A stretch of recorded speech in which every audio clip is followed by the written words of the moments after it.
Back in R for the last part of this video series, now I want to talk about an example where the mediator works in the opposite direction, called a suppression effect sometimes. We know that legs are more fun than wheels, and that's associated with higher prices. But it turns out that legs are also perceived as less practical than wheels, and being less practical is associated with lower prices. I'm going to repeat the usual mediation procedure. A suppression effect is just the same, it's just a type of mediation effect.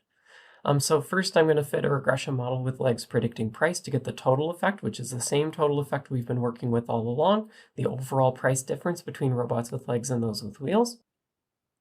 Then I'm going to fit my model predicting my mediator, which this time is rating.practical instead of rating.fun, and see that the robots with legs are perceived as 0.19 units less practical than the robots without legs, and that difference is just barely statistically significant.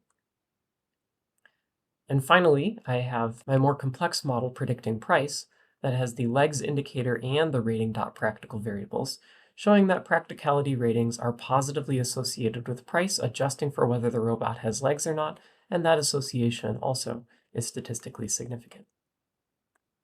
I'm going to use the Levon package to estimate the indirect effect here. So just like before, I have to give a model specification ahead of time, which is a long string explaining what exactly I'm going to want the SEM function to do. And this long string includes specifications of two regression models, one with rating.practical being predicted by legs, where I've named the slope of legs A, and another with price being predicted by legs and rating.practical, where I've ignored the slope for legs, but I've named the slope for rating.practical B, and where I've defined a new statistic that I want it to calculate called indirect. You could give it any name you want. I'm just calling it indirect the same way that I called it before. And I'm defining it using the := operator to tell R that this is just an arbitrary name of a new statistic I want to calculate. I'm defining it as A times B. And then I call the SEM function with this model specification, the robot's data frame, telling it to use bootstrapping with 5,000 bootstrap samples. And now that it has finished running, I can call the parameter estimates function just like before. This time the output of the function is wrapped onto another line, but that's okay. The first argument is the model result from the SEM function. The next argument is what type of bootstrap confidence interval I want. And remember, bca.simple is what Levon calls just BC confidence intervals. Here I get an estimate of the indirect effect as -1.49 and a confidence interval ranging from -3 to -0.2. So this indirect effect has a negative sign. The indirect effect of legs on price via rating.fun had a positive sign, indicating that legs was associated with more fun and fun was associated with more price. But here, legs is associated with less practical, but practical is still associated with more price. We know that robots with legs are more expensive overall, and yet this result is consistent with the idea that robots with legs being perceived as less practical is at least part of a reason why they might end up being rated as less expensive. Suppression effects like this can be fairly difficult to wrap your head around, but really it is just like a regular mediation effect, except that it operates in the opposite direction to the total effect. This at first seems like it shouldn't make sense, but it makes a lot more sense when you realize that every effect that we might study probably operates through multiple pathways. And just because you've identified a pathway that works in one direction doesn't mean the balance of the remaining pathways don't work in the opposite direction. To help illustrate this, I'm going to show an example of a parallel mediation model, a more sophisticated kind of mediation model. If you have several potential mediators, then examining them together can help to make sense of a so-called suppression effect. In this case, we know that robots with legs are more fun, and we know that they're less practical. It turns out they're also perceived as more cool. So being more fun and more cool makes them more expensive.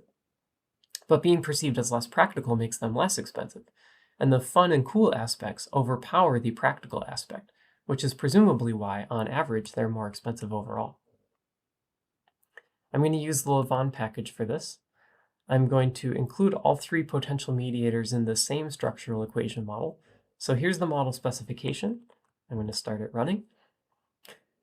This is a slightly lengthier model specification, but it's the same basic premise. I have a model predicting each of the individual mediators now, with legs as the predictor.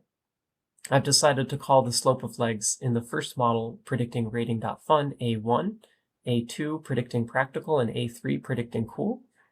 And then finally, I have a model predicting price, and that has legs as well as all three of the mediators together. So now this model has 4 predictors, and I've given names to the slopes of each of the individual mediators, B1, B2, and B3.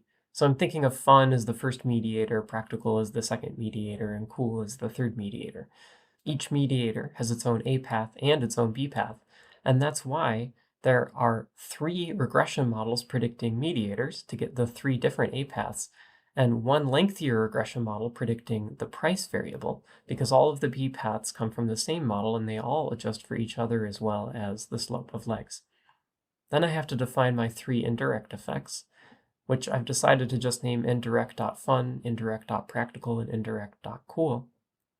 And they're each defined as the product of their corresponding A and B paths. Then I call the SEM function the same way that I usually do. And when it's finished running, I can retrieve the model summary. The indirect effect of legs on price via fun is 4.97 this time. That's slightly different from what we saw before because this one is adjusting for practical and cool. The indirect effect of legs on price via practical is negative 1.24, and the indirect effect via cool is 4.62. And finally, we get confidence intervals for those indirect effects, and here are those bootstrap confidence intervals, indicating that the indirect effect of legs on price via fun is significantly different from 0, and so too are the indirect effects via practical and cool, all adjusting for each other. Consistent with this general idea that robots with legs are perceived as more fun but less practical and more cool. And being fun and cool makes them more expensive, being practical makes them less expensive. The indirect effect via practical is called a suppression effect because it suppresses the total discrepancy in price between robots with legs and robots with wheels, rather than explaining the initially observed discrepancy in price between robots with legs and robots with wheels. So fun and cool help to explain that initially observed discrepancy, and in fact, they would predict an even larger discrepancy than we observed. Once we take into account the information about the robots with legs being seen as less practical, then the whole thing starts to make more sense, and we realize why robots with legs are more expensive, but not as much more expensive as we would expect if it wasn't for the fact that they're seen as less practical. I hope this has helped to demystify statistical mediation somewhat. I recognize that there's much more to say on this topic. Keep in mind that fancy statistics can't get around the limitations of correlational data.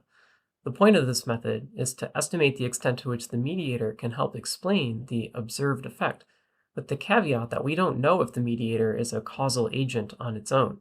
So keep in mind that statistical mediation is just a series of linear regression models, and the fanciest part of it involves defining an indirect effect as the product of 2 slopes, and using a bootstrapping procedure to calculate a confidence interval for that indirect effect.